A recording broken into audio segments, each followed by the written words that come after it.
यदा यदा हि धर्मस्य ग्लानिर्भवति Bharat अभ्युत्थानमधर्मस्य तदात्मानं सृजाम्यहम्. Dharma glani means whenever there is discrepancy in following dharma.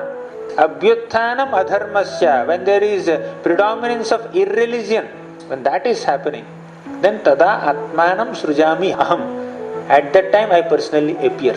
Paritranaya sadhunam vinashaya cha dushkritam dharma samsthapanarthaya sambhavami yuge yuge. Paritranaya sadhunam, to protect, to deliver these sadhus, the very gentle and pious people, righteous people. Number 2, vinashaya cha dushkritam, and to also punish or annihilate the demoniac people, miscreants. Number 3, dharma samsthapanarthaya, to re-establish the lost principles of dharma. Sambhavami yuge yuge, he appears in every age. Janma karma cha me divyam evam yo vetti tattvataha tyaktva deham punarjanma naiti mameti sorjuna.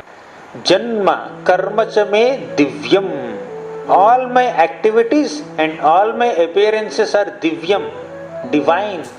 Evam yo vetti tattvataha, if one understands this truth of Krishna's appearance and activities, what will happen to him? Tyaktva deham punarjanma naiti. After giving up his material body, he need not take another material body. And what will happen to him? Mameti. So Arjuna, Krishna promises that he will come to me only. One can directly attain Krishna's abode by understanding the divinity of Krishna's activities and appearances.